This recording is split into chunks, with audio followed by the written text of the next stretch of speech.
How's it going, everyone? We're finally here.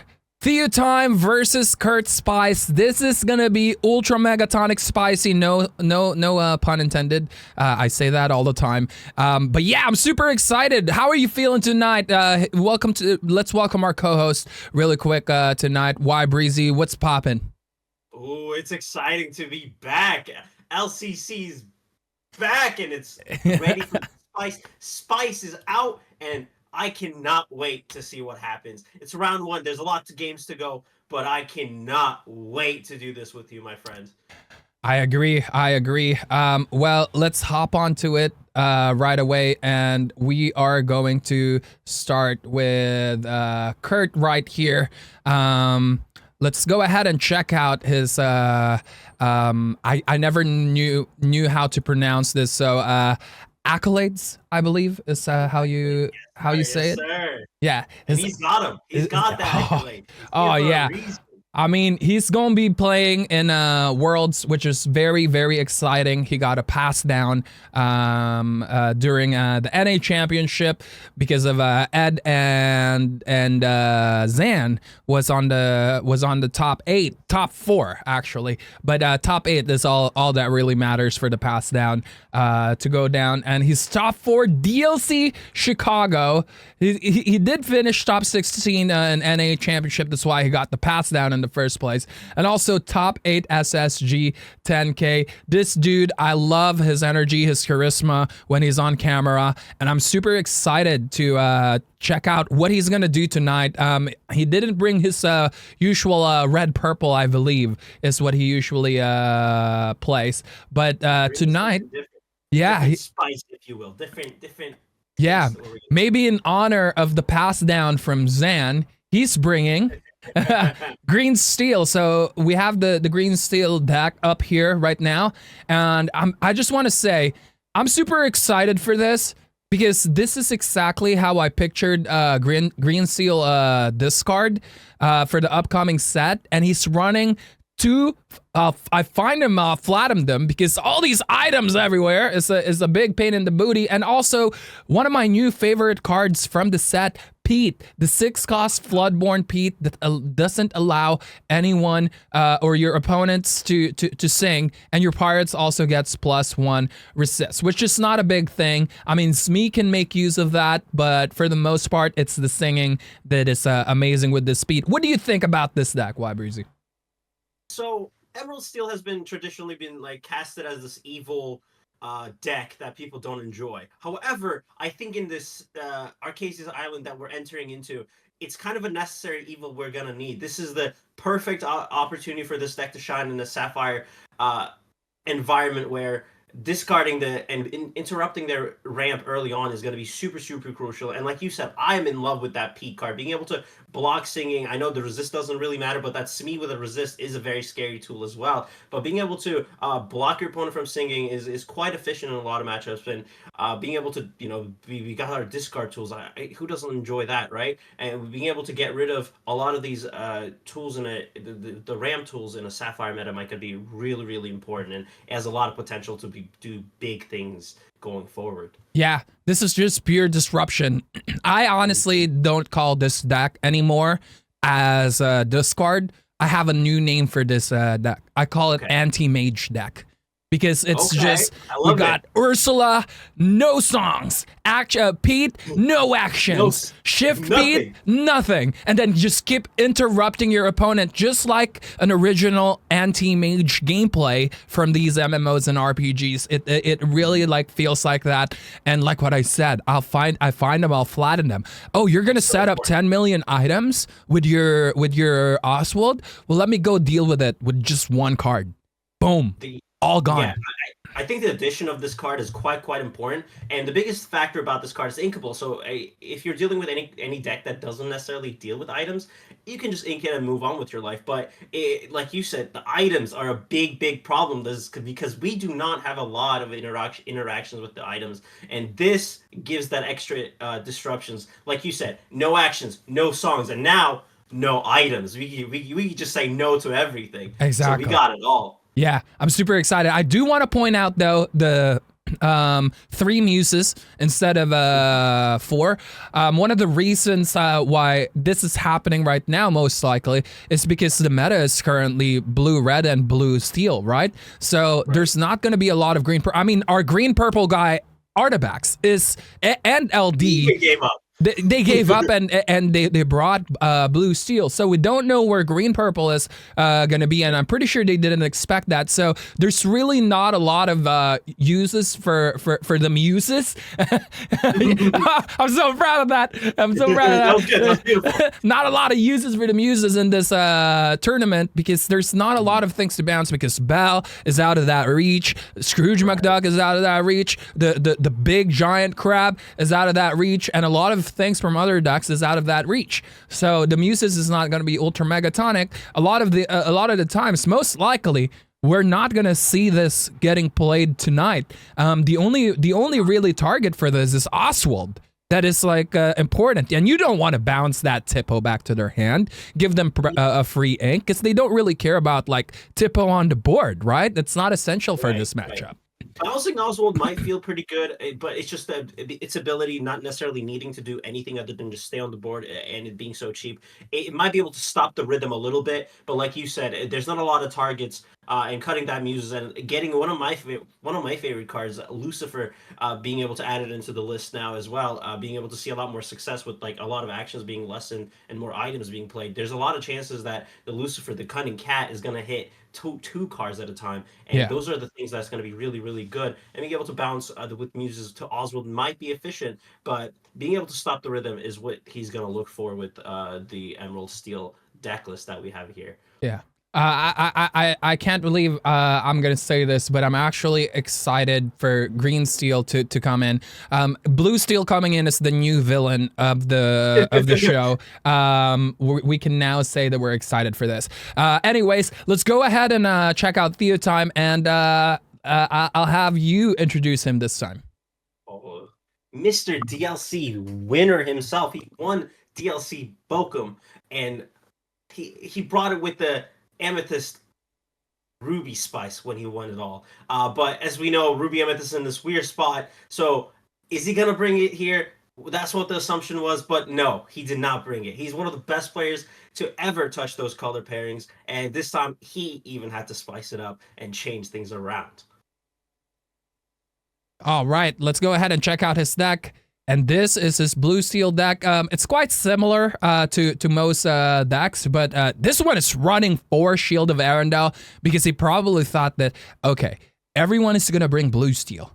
I need to counter all of these pingers and make sure my Oswalds, my Bells, my Scrooge, especially I was gonna say the big crab, but he's not even running the big crab. He's running Gramatala on this, and he want to make sure that this survives.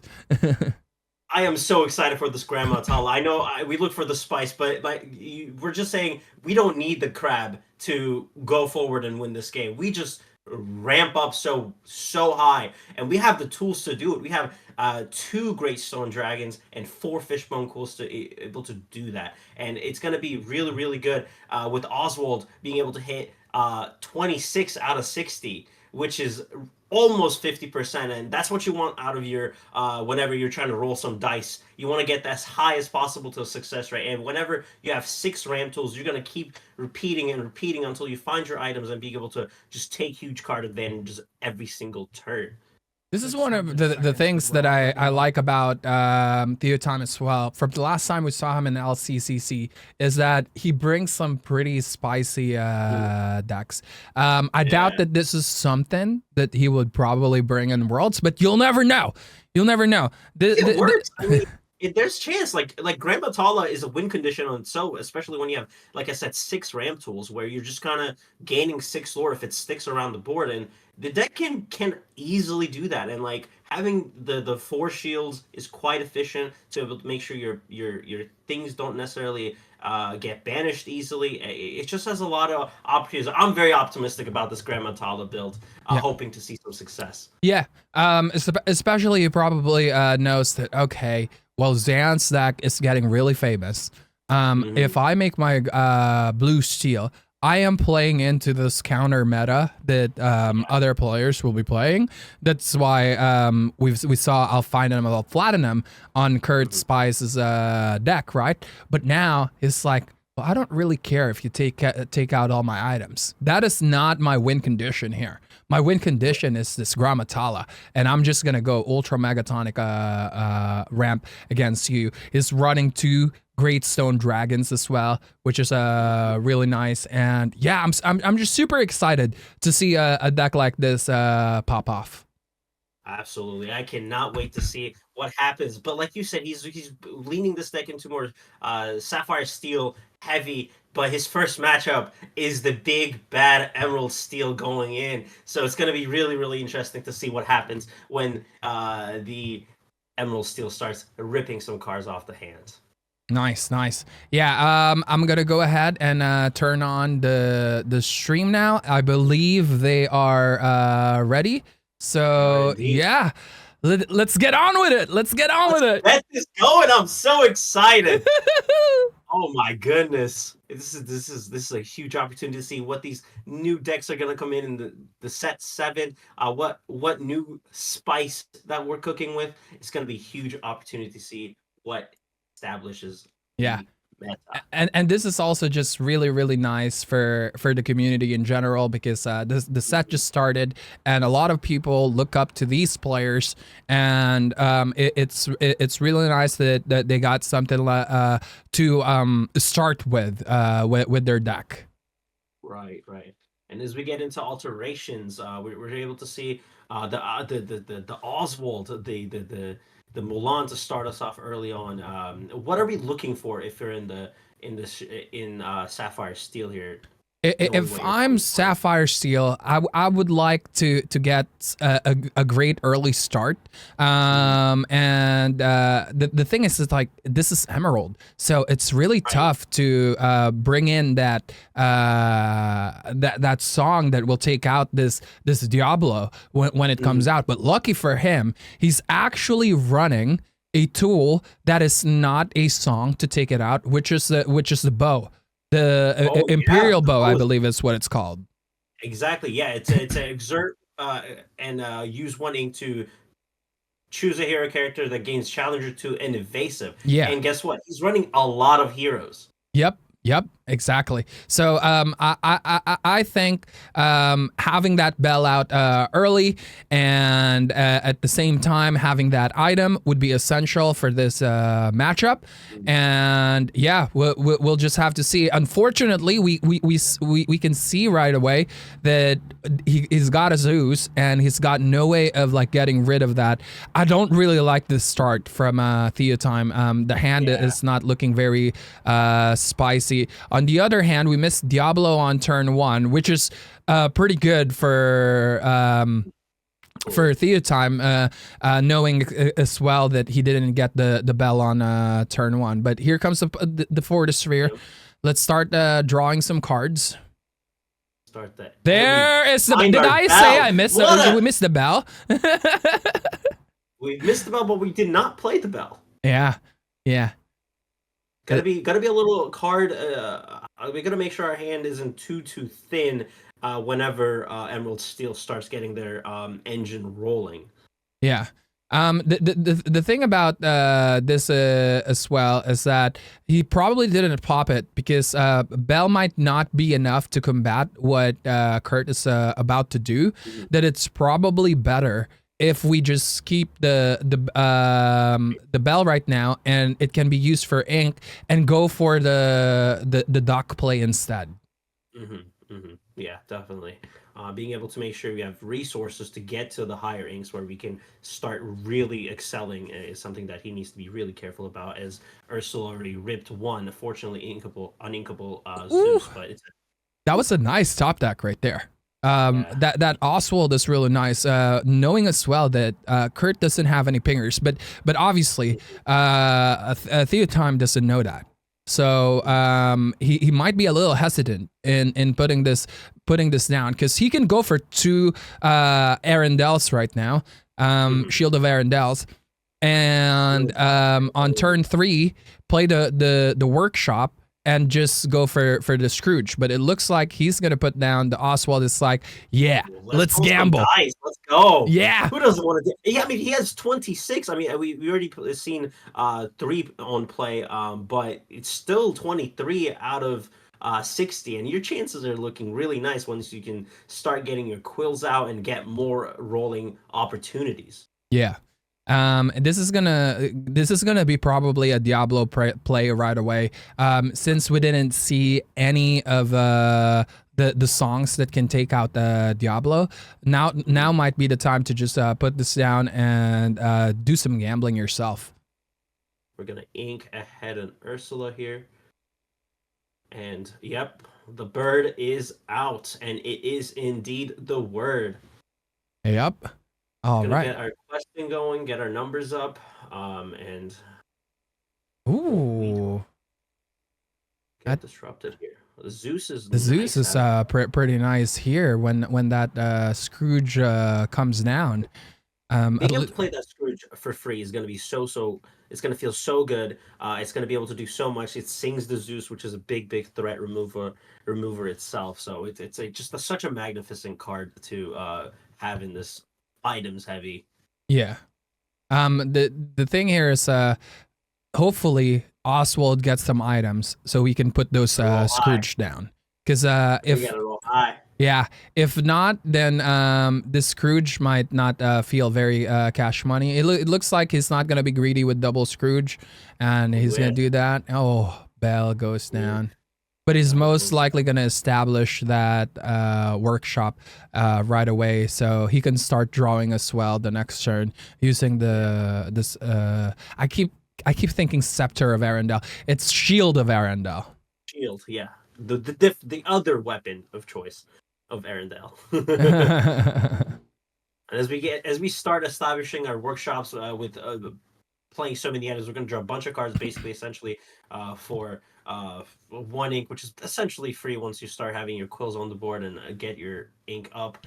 So it's going to be really efficient to see what he does with it. Yep.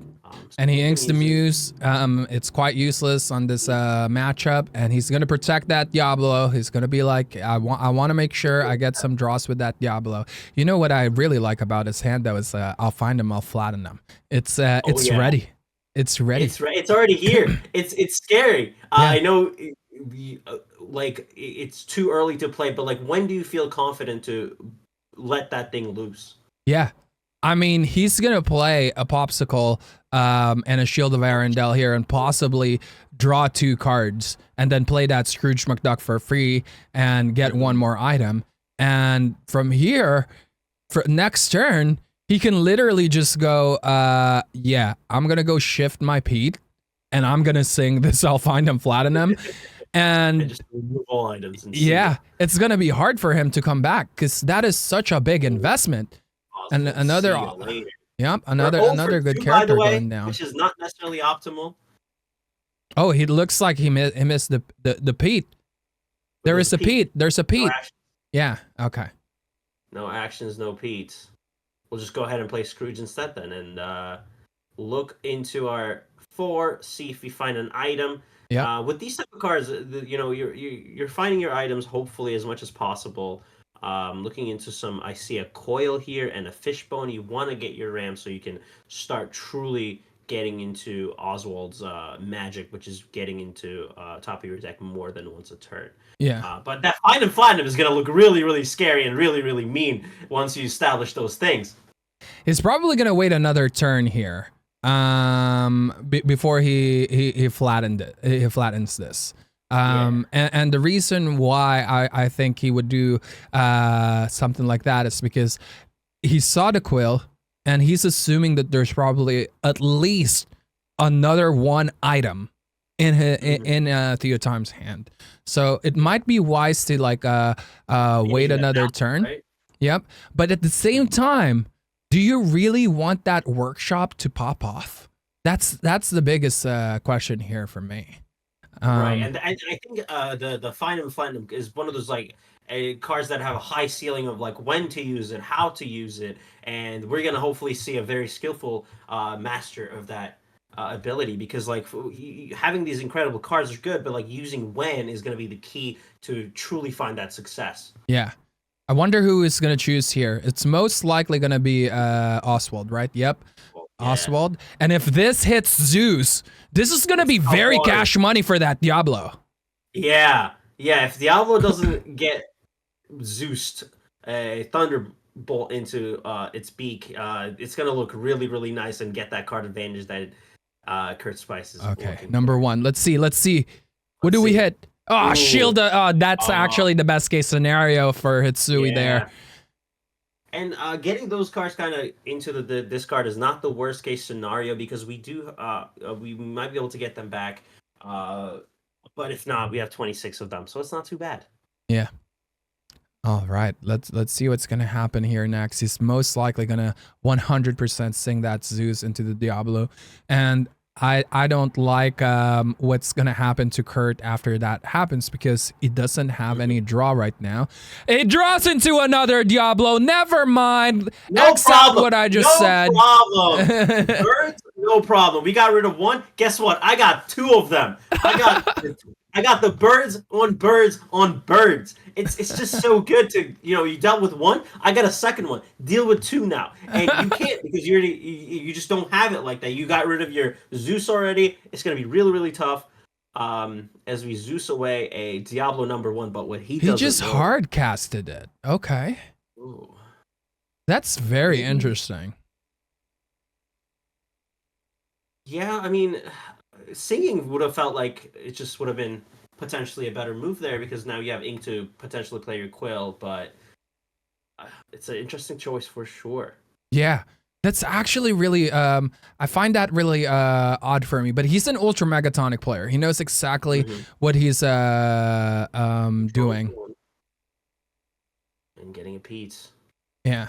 I'm surprised it didn't draw there. And sing Zeus with the duck, and obviously he's gonna lose that to Pete, and then just play Flaversham to start digging.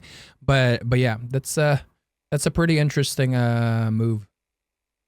Maybe knowing the find him coming potentially, and not necessarily in his hand, but the idea that there's always a threat might make him a little scared for it, but I'm not too sure. Isn't that more reason, though, to play the Flaversham and take out one of your items right off the bat?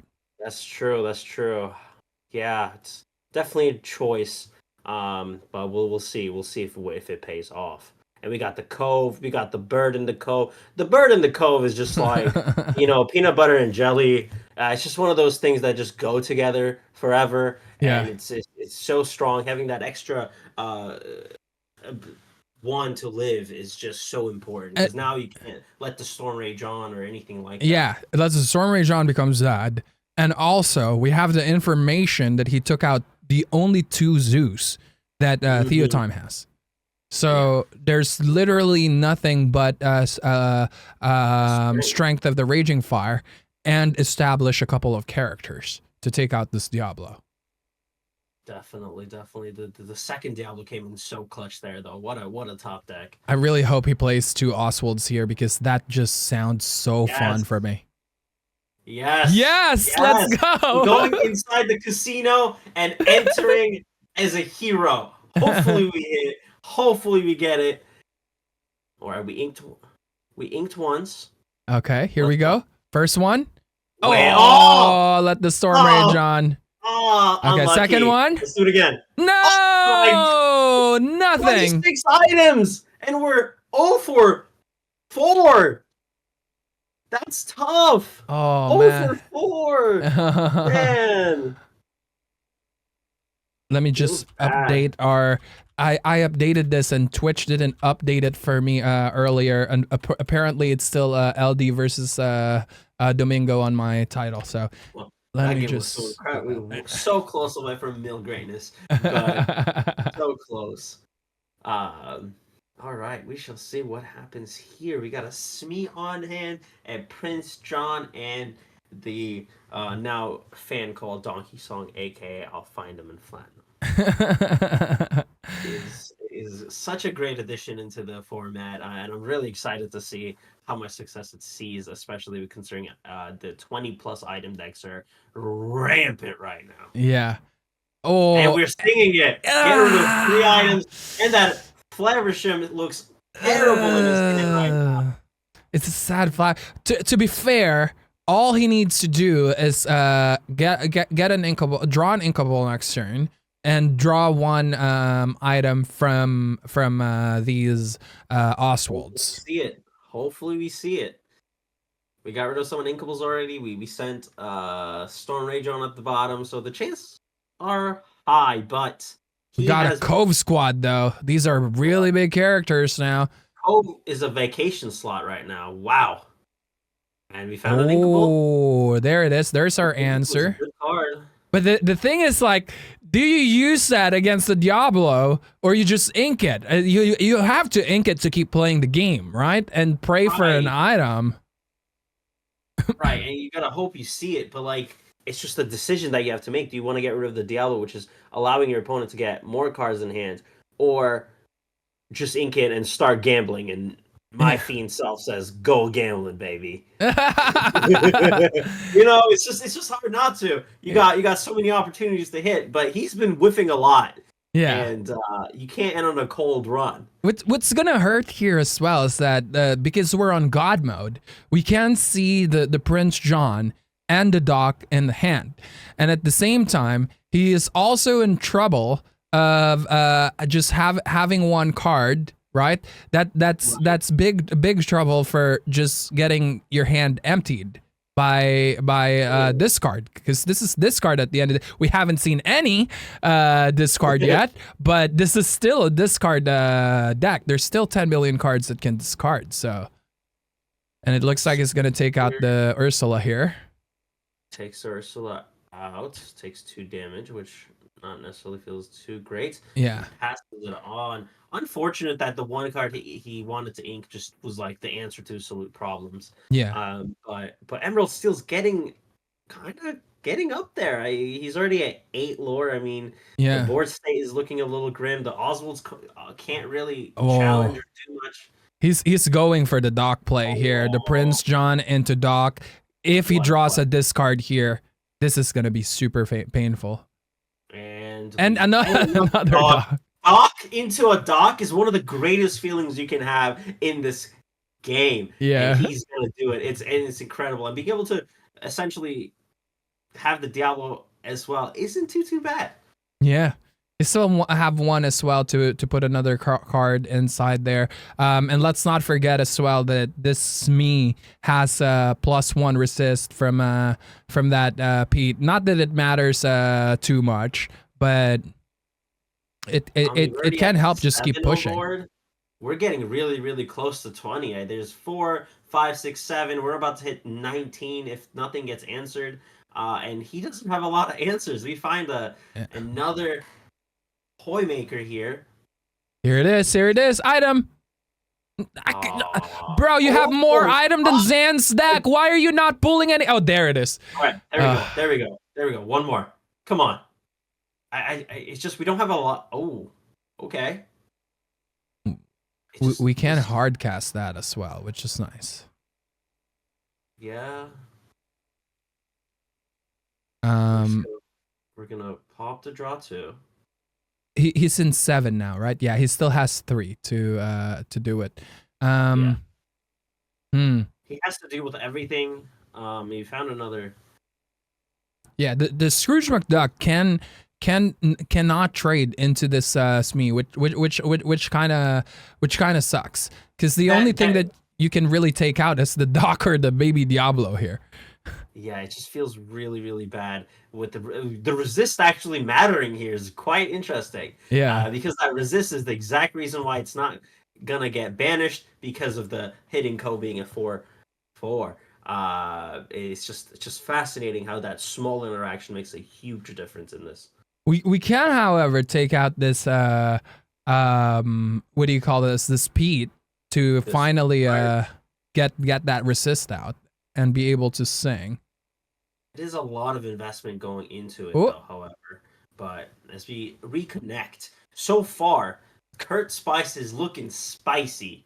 It's looking extra nice. It's scary to see. Even though it didn't do a lot of discard, it's still managing to present a scary board presence and continuing able to keep up to tempo to make sure you can't ramp, you can't get your items, you have to deal with me or I'm gonna win the game. Yeah. What's happening here is really a blessing to the community right now, because a lot of people are like, blue steel doesn't matter what the variant is god tier, and as we can see that it's not. Like what I always tell everyone, instead of freaking out, why don't we spend some time and try to figure out the meta and actually find a way to answer it? Freaking out is fun. You know, have you thought about that? Yeah. Have you thought about what if we just freaked out just because it feels good? But you're right. You're absolutely right. Like, yeah, the decks are very, very impressive, very, very strong, but it's the end of the world. There are things to deal with it. Is the things that are going to deal with it necessarily also feel not the greatest? Sure, but I'd rather deal with this than what the 26 item Kamehameha into 20 in one turn OTK kind of deal. So it's just we gotta pick our poison here sometimes, and finding an answer like this is quite interesting. All right, and we get one last Diablo. It's like, I don't need the speed anymore. I just gotta go ultra megatonic wide because you have no answer to it. There's no answer. The 2 cards in your hand are items. I mean, he's gonna try to dig as much as possible, but everything has to be dealt with, and boy, there's a lot of cards. Yep. This is yeah. I believe there is no answer here. I think he's just gonna scoop. Yeah. I mean, it's just Emerald Steel is able to essentially stabilize, make sure there's always a board presence, while this item variance whiffed about 5 times, and if you're running 26 out of 60 items and you're rolling a dice to hit about 45% of the time and missing it over and over and over and over again, it's not going to feel good, especially once that's your kind of main strategy into your later game. Yep. And all the Oswald's hater there will definitely talk about like the hit chance of Oswald there.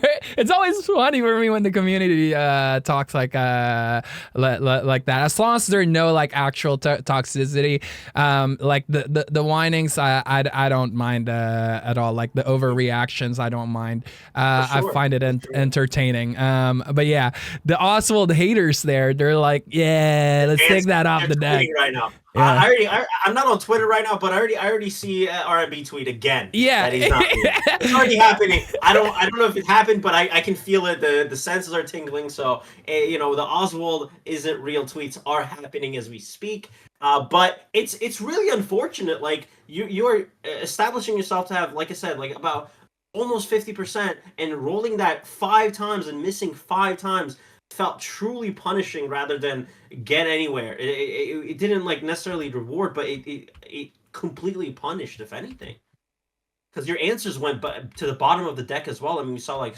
Strain of Raging Fire get sent, a free bell. It's just we couldn't establish a board, and the cards that would get us there was just not there. Yeah. How do we bounce back? Like I know we're on this Sapphire Steel is not our friend territory at this point, but like, as the Sapphire Steel player, how do we bounce back? We just gotta get lucky, and if that's the case, like we bounce back by pulling 10 million Oswald items. We're just gonna get gambling. I love it. All right, that's fantastic. Because like if not, we saw what Emerald Steel can accomplish really, really early on, and just establish this wide board that they just couldn't answer. Yeah. Exactly. I was gonna mention earlier, after you like mentioned RMB, he's probably on Twitter like talking about it right now. But speaking of like overreaction, he's the king of it, and I love it. Right? I love RMB, and he knows that. He's probably in chat right now, so shout out to him if he is. But I remember when the Ink Geyser came out, and he said that he was like, "I'm gonna uninstall. I'm never coming back to the game."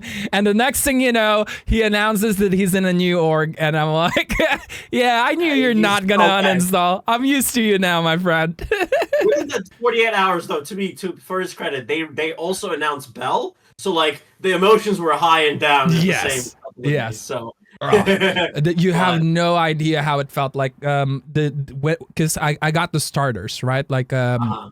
I got the starters and I look at that and I'm like, this is not right.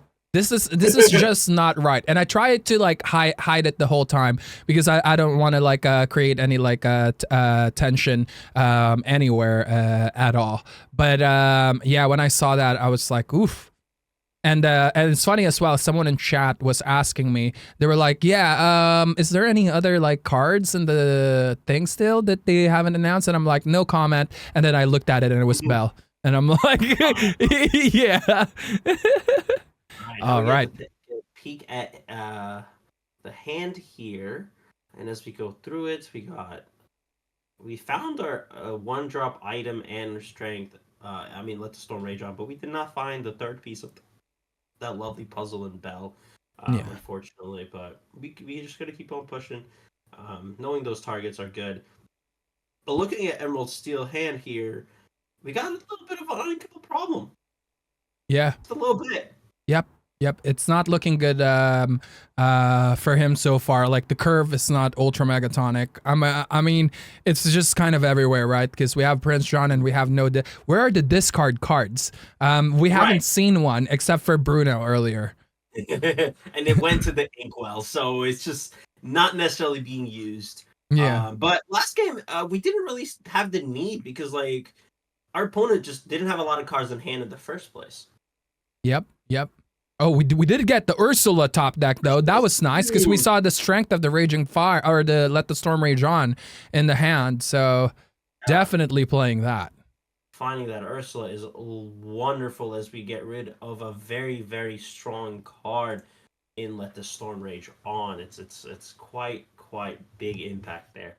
I wonder if he another item cheap, he might be able to get a Scrooge early on, and that might be quite punishing here. Yeah. Oh, that's a pretty good turn 3 item there. It makes me wonder if THEOTIME ever considered a Mulan play on that turn 2 to get rid of the Let the Storm Rage On, knowing on turn 2 he's going to be playing Ursula. Right. I mean, you have to consider, but the Mulan, yeah, it would have been definitely a good opportunity to filter out your hand knowing the Ursula is just there all the time. But we played a turn late, a rhythm off, if you will, but we can take what we get. Yeah, he's just gonna the workshop. Okay. Interesting choice there. Yeah, I mean, we have 2 Hirams in the hand already, so he's probably quite happy with using the Hirams to start drawing. Right. It just feels like there's a lot of times where it's just like he finds the piece of one puzzle, but he doesn't find the other, and it's the same thing with like, if you want to go heavy on the items, we don't find the items to draw more cards, and when we find it, it's just a little off beat. Yeah, we keep getting disconnected here. I wonder if those discards that are not in the deck that not being drawn are the one that's interrupting what's happening right now. Discarding our internet connection. Ink to Smee here. I think it's gonna play Prince John here because he has 10 million of them. That Pete might be useful for Ink later because there's really no use for Pete right now. Knowing that we took out the song, we got another look of the hand a turn before, so there's really nothing that Pete is doing except for the shift Pete, right?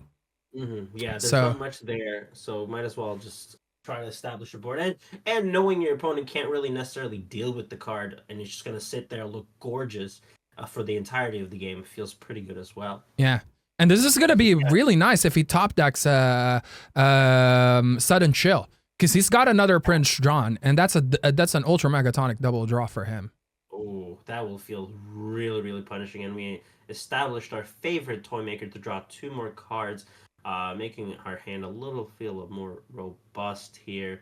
Find another Strength Raging Fire. And a bow as well to answer the Diablo. Unfortunately, it's not the Diablo line here. It's going to be the discard line that's going to be happening. So uses here as well.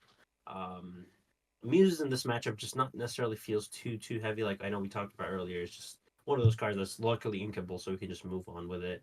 Um, Yeah, well, let me just say, Pete, no actions, and that feels terrible knowing there's two Strength of Raging Fires, so that timing is impeccable. yeah. And he inks the muses. In my head, I was like, this might be the only like situation where muse can actually be somewhat like useful and take out that bring back that Hiram to the hand. But it is not the route that he took, which is totally fine. We have the shift Pete incoming pretty soon. You know what I really love about the shift Pete is that you play the curve is so perfect, right? Because it's incredibly perfect. It's yeah, so good. because the speed just says no actions. The next turn, I'm gonna shift and no singing. You basically guarantee the shift on turn 4. Right, and that's such a powerful move, especially when a lot of these actions that are being played in the current format is songs. Yeah. All And right. hard playing these songs with the actual cost just feels at times not as advantageous as it would if you just sang it for free. So it's definitely a crucial, potentially backbreaking card for certain matchups, and here it's just definitely difficult too. I think it's just gonna go super wide here. Yeah, that's exactly what I thought. Just go vroom vroom with the body, out strength everything that the opponent has on board. He doesn't know though that the shift Pete is coming, which is gonna be pretty huge. But he has 2 strength of the Raging Fire to take out that Pete down. Yeah, definitely. And if you just find a character next turn, we just basically get rid of it for one of them, and that feels really good. Especially Bell being able to sing it for free. And the Imperial Bow gives +2 strength as well, right? Yeah. So that's actually enough to one-shot this Pete, because the Pete has 1 resist, I believe.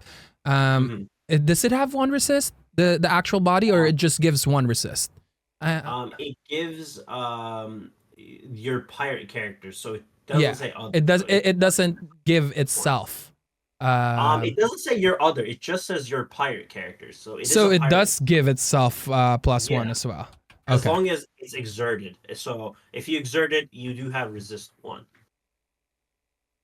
So even if you give the challenger 2, it's still not enough, and you don't have 6 characters to remove it.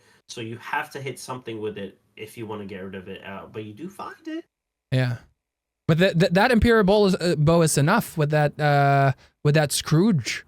It would be 6 damage. So he might actually just trade that Scrooge. Get it out. Yeah, just get it out right away. Play Imperial Bow, trigger the effect, and then go even wider with the other bell as well if you want to. Yeah, you use it, banish it. Nice. Yeah, there's a lot because you exerted it, so it did its job. So you can just move on with it, get a 3 body on it, and establish a better board set for your 2. Yeah. 2. If that actually happens, that doesn't feel good for Kurt, because like the only card left is Prince John and Let the Storm Rage On that only takes out the Mulan.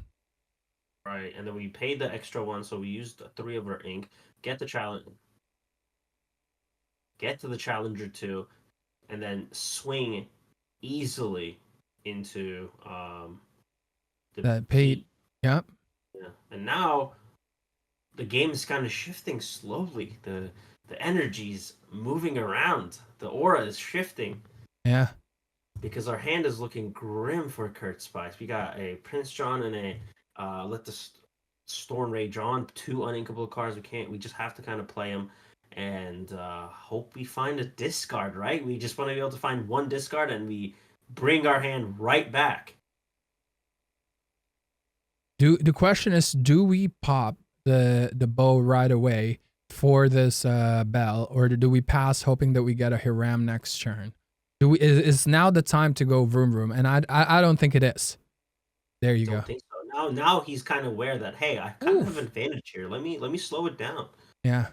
Let me take it like before then, like you said, Vroom Vroom might have been fantastic, but now that we got rid of the big threat, top deck the Diablo, the opponent top deck the Diablo, but like it feels not terrible with 2 removal tools in our hand and more bodies on the way. Yeah, and he can take out the bell too, which forces THEOTIME to hard cast that Strength of the Raging Fire. Yeah. Oh no, he cannot take out that Diablo. Oh, that doesn't feel good. Unless he draws another character that is super cheap next turn. Maybe. But it's gonna be interesting to see what the actually we are running into a huge just Prince John Diablo and Let's Storm Rage on in our hand, and we can't ink any of those things. Yeah. So we're just gonna have to play them. I'm assuming we're gonna hard cast the other Let the Storm Rage on, draw a card. Mm-hmm. Oh no, Inkables feels wow. bad. Oh, feels bad, man. Oh no.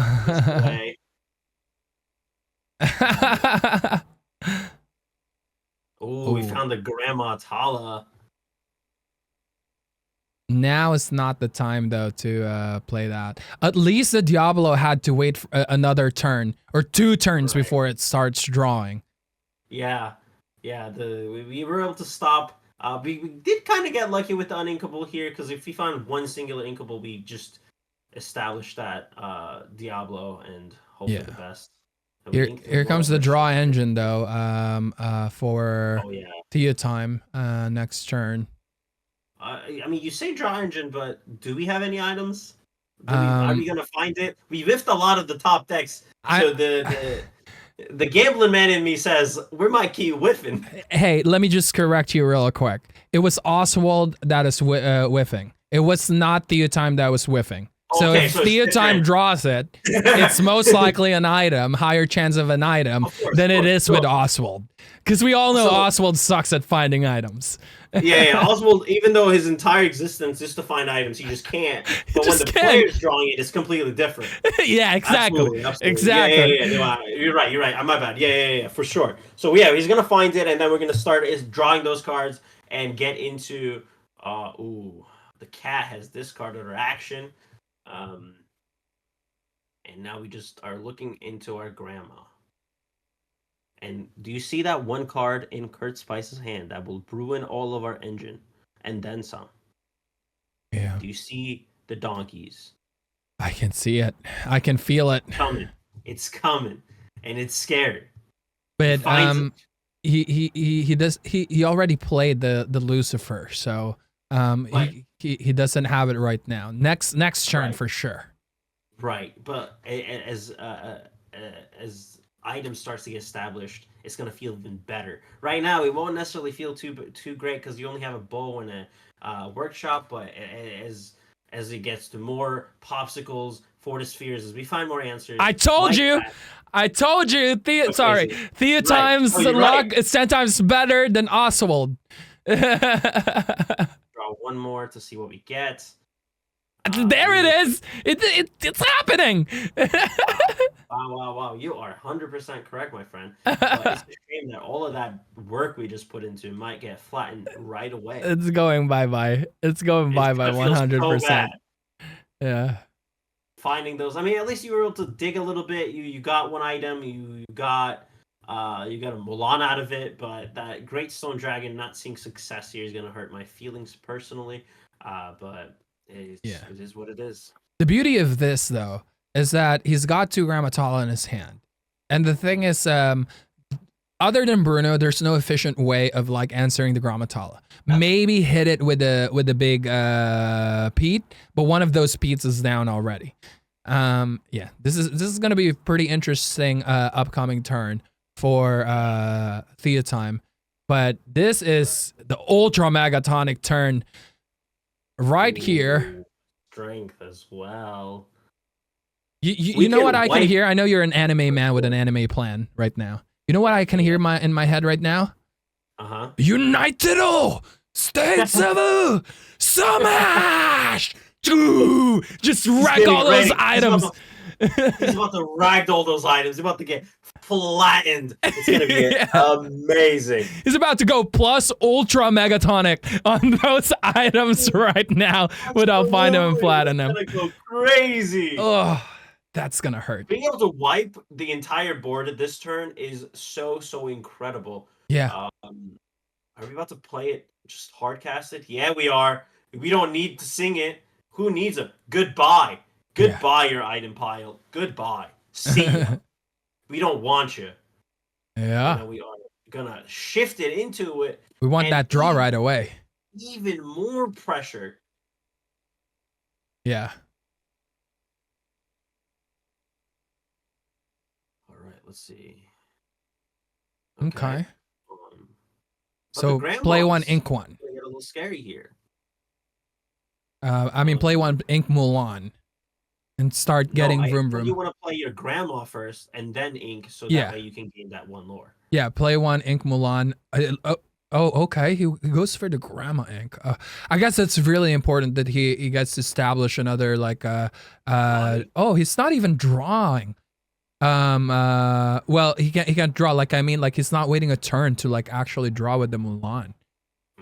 Yeah, I mean, because the discard package is on the way, right? Like, the chances are, if you keep one card in here in your hand in Emerald Steel, that card is just gone. Yeah, and that always feels miserable against the matchup here.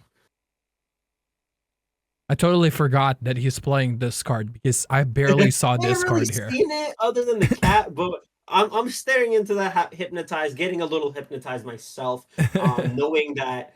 It's kind of useless in this scenario, so that card is not doing anything. Prince John's not going to be able to trigger anything, so having an empty hand against this matchup isn't the worst case scenario. Yeah. But it is a little bad because Sapphire Steel wants to have a gazillion cards in their hand. And you don't want to draw with that Mulan anyways, with that Diablo in there, because you don't get a +1. They do get a +1 from that.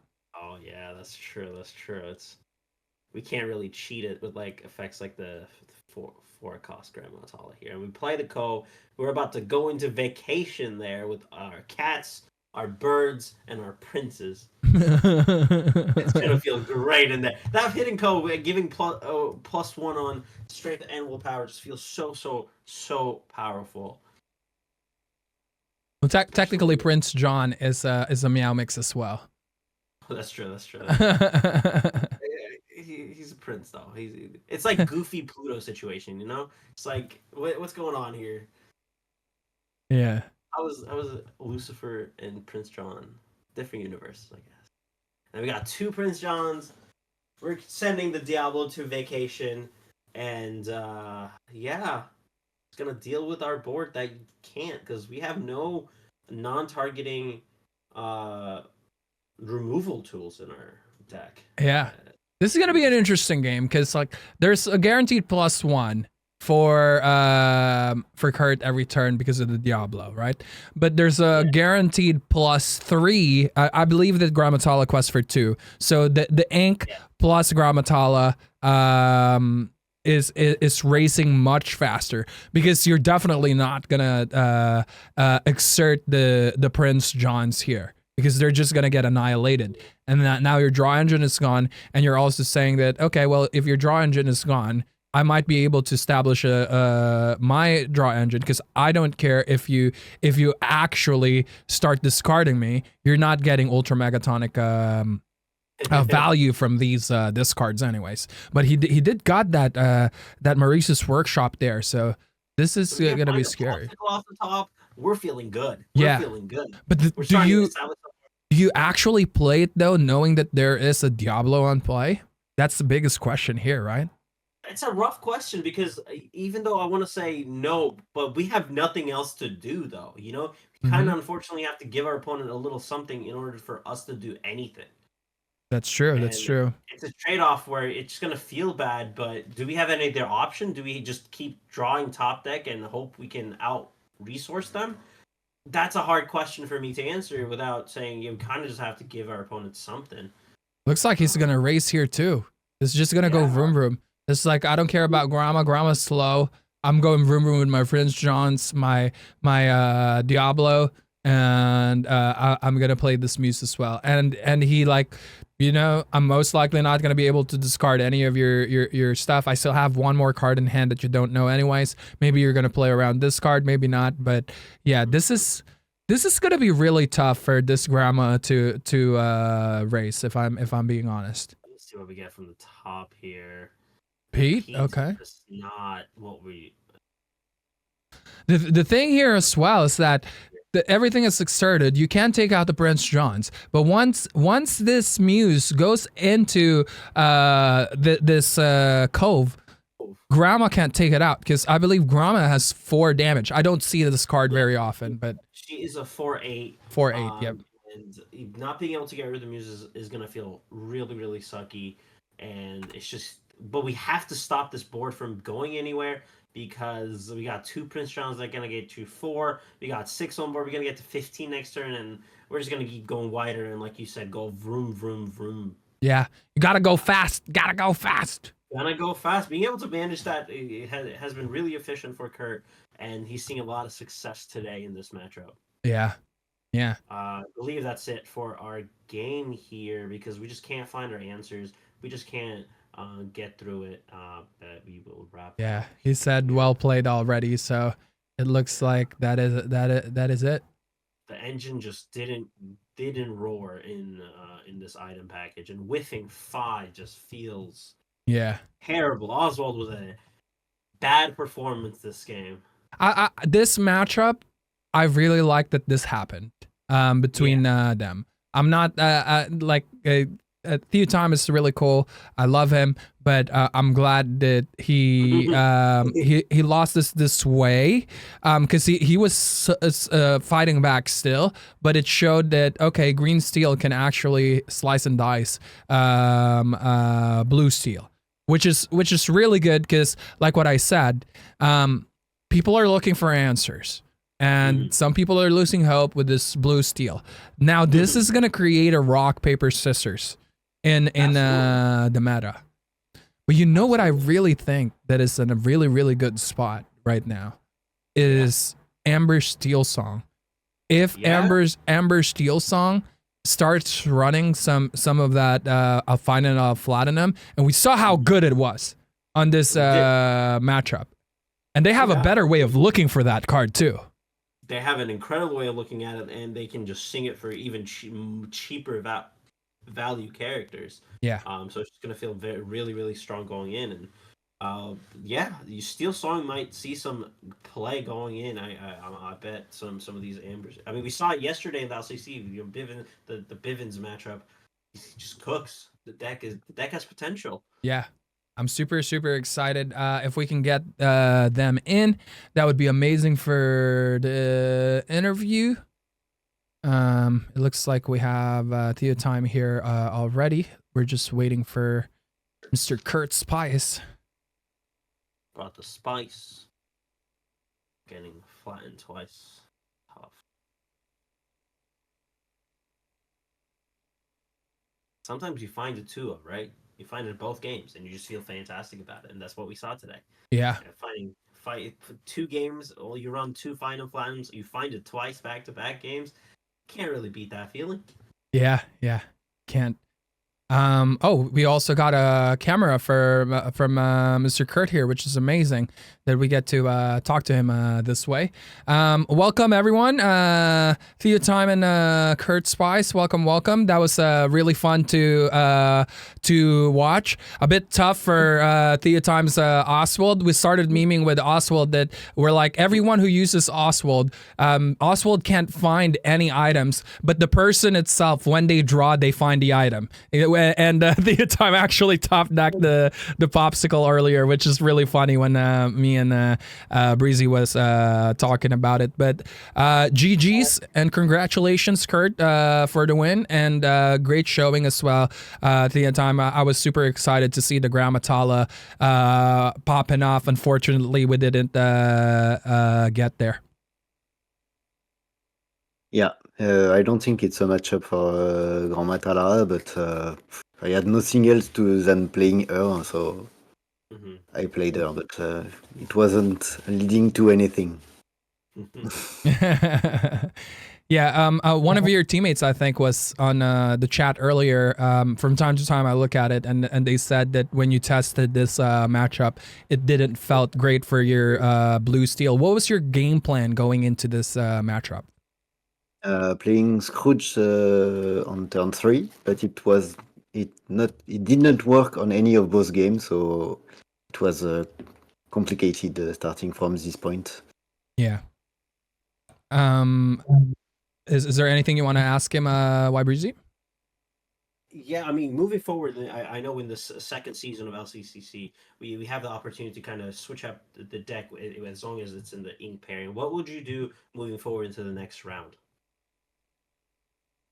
I don't know. I will discuss with my teammates and we'll see what I will bring next time. But probably something funny because we are here to enjoy people and to do some funny stuff with Oswald when he wants to. Yeah. Going 0 for 5 just felt really, really sad to watch. Unfortunately, I was really rooting for it to hit, but you went back to back to back to back. It just felt miserable to see.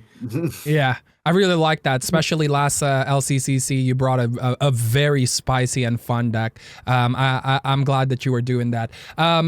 Kurt, let's talk about your deck really quick. When I saw it, I really like what you did there. You cut down one of the muses because probably because the meta right now, there's not a lot of good targets with blue steel in general and other matchup. But I'll find them. I'll flatten them. I love it, and you made it work so good last game. That was super spicy.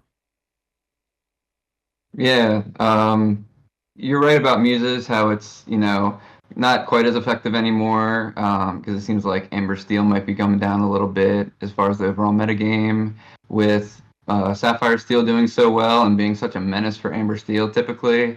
Especially when they get 3 new cards that they can play for free or play cards for free. But yeah, I've still kind of liked what Emerald can do in that matchup, even though Blue Steel can typically go a little on top of us, with Emerald Steel.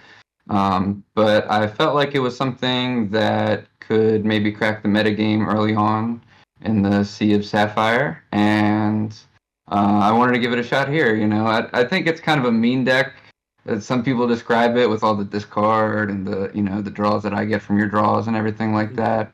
But it's not quite the boogeyman that it once was, and I wanted to bring it and see how it did. Yeah, that's so funny that you mentioned that because they're like, I can't believe I'm saying this. I'm excited to see Green Steel on this matchup. It's no longer the villain, and it's not something that you would hear from people in general, right? Because of how Green Steel was before. But now that Blue Steel is the new villain of the story, we actually was excited to see how Green Steel will fare against this deck. And one of the things I want to highlight about these 2 games is that you didn't really play the deck as a discard deck because you barely drew any discard in general. You did have those Prince Johns, but it shows as well that the deck has stronger legs now without the discard with this new Pete coming into the show.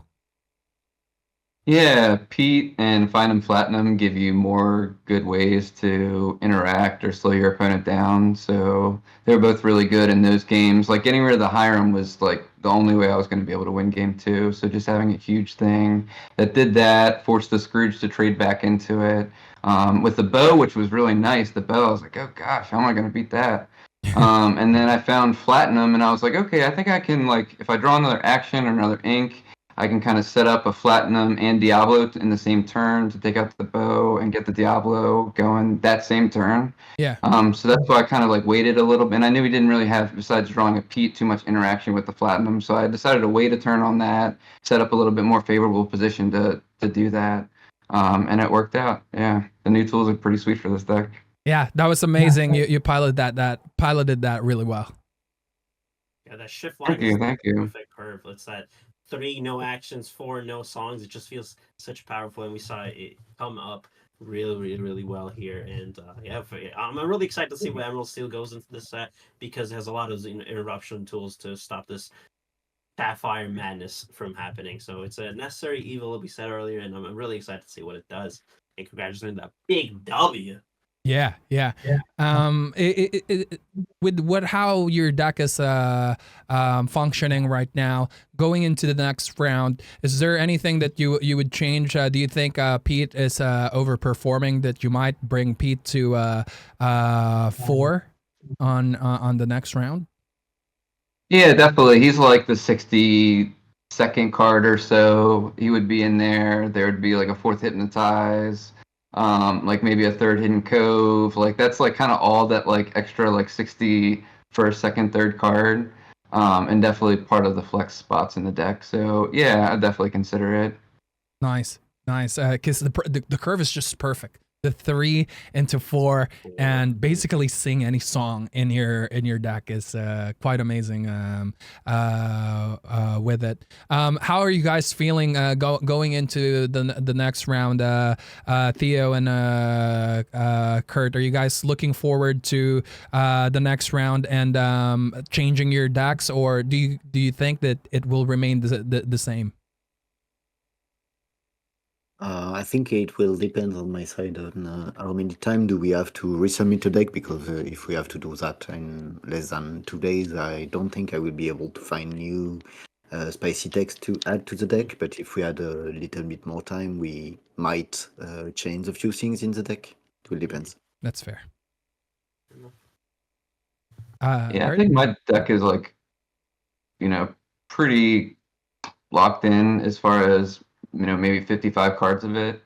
Another option to explore is Morph with the new Pete as well. I don't really like Beast that much as a draw engine in this deck. I really like Doc, and Doc was awesome for me in the first game. Especially when you get like Doc Muses going, you can really keep cards going, which I like a lot. Yeah. But Morph Beast and Morph into new Pete, and that's all like pretty good too. So that would be like things that I'd consider switching in and out. But for the most part, the core of it is awesome. Well, while you're here, a lot of the people wonder about this. As an ultra megatonic player like you could probably answer this for this deck that you're playing. Is Gontu ever something that you consider for the deck? The new 4-cost Gontu that's an inkable, you can't sing when you play it, and then it's +2 for the items and actions that they play. Yeah, he's pretty sweet. I pretty much have Lucifer instead of Gontu in that little position of the deck for a couple of reasons. One is that my deck isn't that fast, so Sapphire Steel can get a lot of ink going against me pretty quickly, especially with the Fishbone Quill, or even just, as the game plays out with one at a time.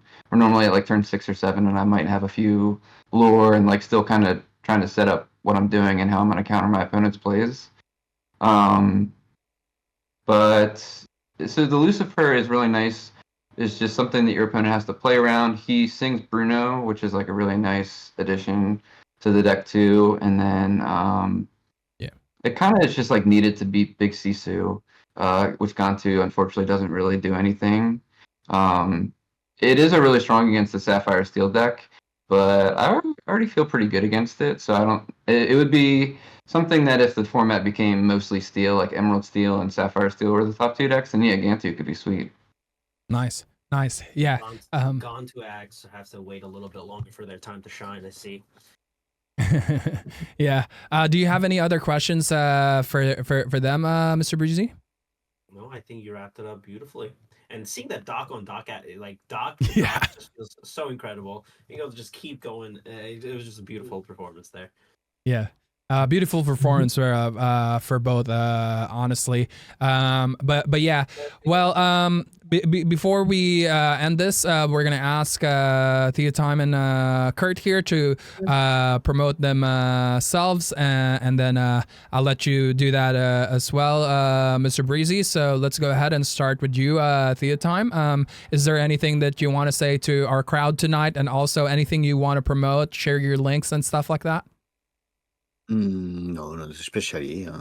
Please follow me on next match and enjoy the tournament. We are all here for that, and we are doing matches to have fun all together. So I hope Lorcana will continue like that.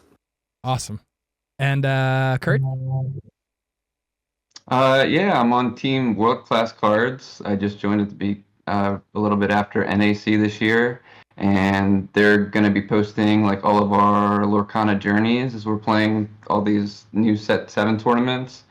Yeah, so check out World Class Cards on all the websites that people go to check out things, and yeah, shout out to the Maryland local scene just for keeping Lorcana lively, and make sure you get out to your own local scenes to keep it up. Nice. This is going to be in YouTube, so make sure to check out the description below, everyone, and find those links over there, and click the follow button to keep following them and their journey. Mr. Breezy? You can find me on twitch.tv/ybreezy. We go late at night, Tuesdays, Thursdays. We play some games. We talk to amazing people. And you can also find me on Twitter at ybreezys. Also, you can find me on the Maelstrom Discord. We chat there. There's amazing deck lists there as well. So check those places out, and you'll find me definitely there. All right. Well, for everyone who's watching this, you already know where to find me. I'm Earlmeister everywhere. I just want to thank, again, all the players, the judges, Pavel, and everyone who's participating, especially my co-host tonight, Breezy. Thank you very much for doing this. Other than that, I will see you guys on the next match next week, and have a good weekend. Oh.